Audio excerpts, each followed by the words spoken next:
така, хора, аз и моя приятел ще направим фалшиво клипче на Ванката в ресторант. 1, 2, 3. Тя като не иска да прави кефа, аз сам ще правя кефа. О, здравей! Виждам те, че си сам. Искаш ли компания? Родявчето! Да, кажи, тук съм. Може ли само да оправям сметката? Да. Колко? 500 евро. Това е малко. Сега, какво ще правим? Фалшиво евро. Как фалшиво? Оставете го, аз ще оправя сметката. А ти ще оправиш нещо друго.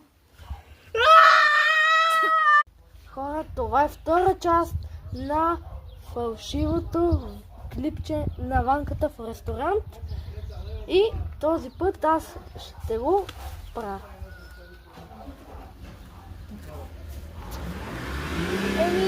Ти като не искаш да си правиш забавлението, аз сам ще си го правя.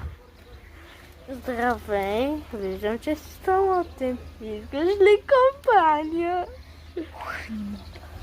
Родявчето, яла! Да.